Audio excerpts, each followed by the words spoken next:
Hey everybody, welcome back. So there's been a recent update to Kling with the new 2.1 model, and I have been able to get some incredible results from this new model. And today I wanted to make a video about how you can do different types of complex shots using the tools that Kling has just within the platform, using the new model, and then also understanding just some of the limitations of AI video generation and how we have some workarounds to that.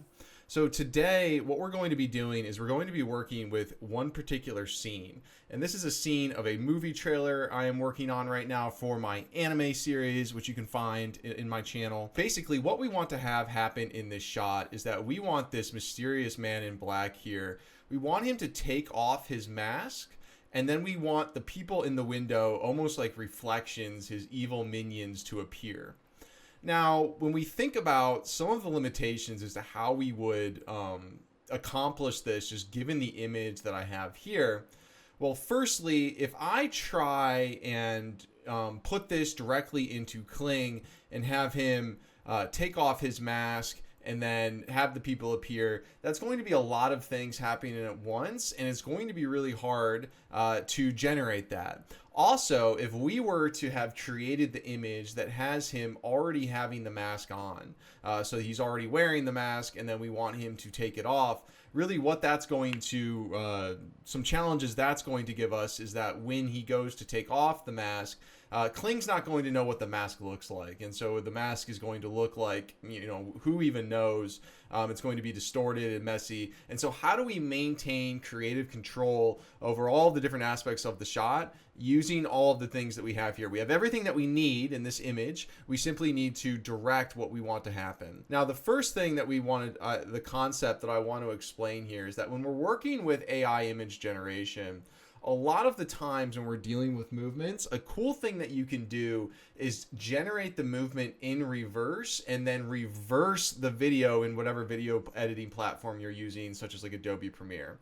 I have found that Kling is really good. For example, if I wanted this man to take off the mask, and this is the image that I'm starting with, if I have him put on the mask, and then I reverse that clip so he's taking off the mask in my video editing platform, I use Adobe Premiere, I've found a lot of success with that formula.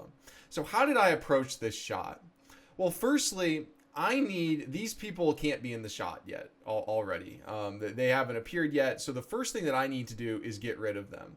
You could ask ChatGPT to generate you another image without them in it. However, one of the things you're going to run into is that you're going to introduce new artifacts every single time you're regenerating an image. As good as ChatGPT is at generating images, every single time you ask for a new image, things will change. So what is something that we can do?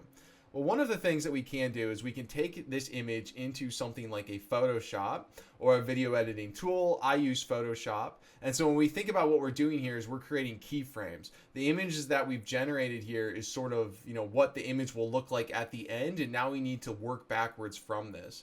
So what I can do here is I can go in and use my selection tool, and I can go in and really just look at what do we want to remove from the image? I don't want these people in the image already. I have my keyframe of what the output frame should look like. So now I'm going to go ahead and get rid of these people. So I have a starting frame. And within this starting frame, I'm going to be able to have my guy put the mask on, which I will then reverse animate in my video editing solution so that it looks like he's taking it off. So let's go ahead and I will select all of these people using the click selection brush. Okay, so we have all of our different people selected. I'm going to go to my generative fill. I'm going to hit remove. It is literally this easy.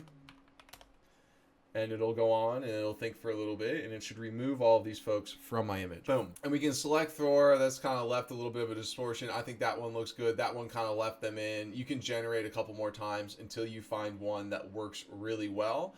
And essentially what we've gotten here now is we have two key frames. So we have the original image and now we have the image to where I removed everyone from. You can see here that from one AI generated image, I now have created multiple keyframes. And why I want to do this versus just regenerate the image again is that if I were to regenerate the image, there's a high probability that the mask is going to look different, that this windowsill is going to be slightly over. We want to create that is most consistent as a scene as possible, so that when we go in and have Kling start doing things, it doesn't need to think as much. The more simple we can make the input image and the prompt that we give it, the better.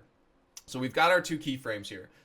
So I guess like one lesson that I have for everyone that's doing these things is that don't entirely rely on of all generative AI tools. There are the tools like Photoshop that are out there. They're battle tested and they're quite easy to use. I'm by no means an expert. I mean, you saw how easy it was to remove them. And we want to blend AI and traditional image tools to get the best keyframes possible. I'm working with anime, of course, but this is true for any type of scene. So we've got our two keyframes here. And now if we go into Kling, we can see sort of how this came together. I can show you a couple of the generations I did where he removes the mask. And so you'll see here now from this starting keyframe, if you remember, this keyframe here, we want him to remove the mask. Like the animation that we're looking for is for him to remove this. So in Kling, I can have him put on the mask, and then in Adobe Premiere, I'm going to reverse the clip that it gives me so that he's removing it. This gives me complete control over what the mask will look like as he removes it. Kling's really good at doing those types of animations, and by doing it this way, I can keep this mask consistent. If I were to start with a screen that looks kind of like this, right? You can see here, it's going to warp. It's going to like kind of like, it's not going to work if you try and just like fade the image in. You want to start, you want to have your elements visible so that Kling knows what they look like. If you are asking Kling to essentially like recreate what things look like if he already had his mask on and you said he removes the mask, you have no control over what the mask looks like. And this is obviously one specific example, but this is true for any type of video generation. If you are asking for elements that are not present in the original keyframe or picture that you're giving it, you're asking for just random stuff. And so we want control. So you can see here I did a couple generations with the man puts the mask on his face. The prompt I'm using is smooth motion. The camera remains still, 2D, anime style, and then my negative prompt, I have 3D and CGI. Those are for anime specific images. Your mileage may vary depending if you're working with realism or anything like that.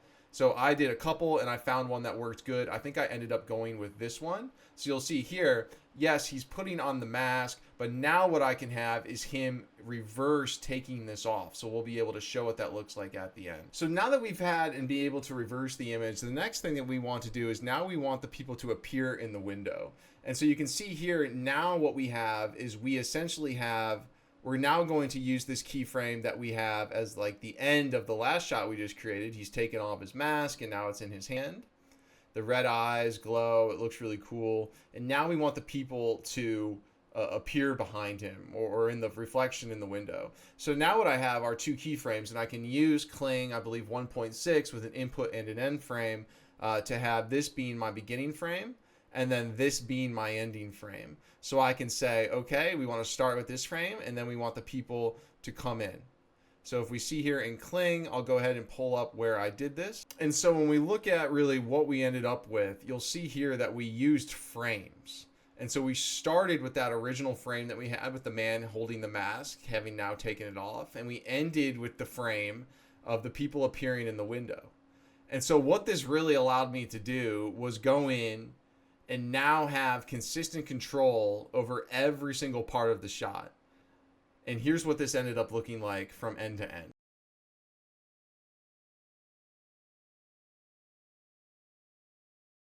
So no sound yet, nothing like that, but I really just wanted to make a quick video to show you all that when you are working with an image here, and let's say that it's easy to prompt for something like this in ChatGPT, man stands in front of the window holding the mask with the evil looking folks as reflection in the window.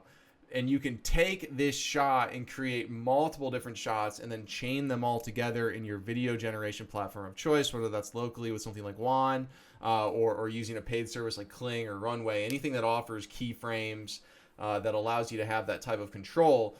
You can have a lot of control from one image. So I guess the moral of the story for the video is when you get an image, think of what can I remove, what can I reverse animate so that I can take one specific image and make multiple different shots. So just a quick video today, but just wanted to throw this out there. Hope everyone's having a wonderful day, and I will see you all on the next one.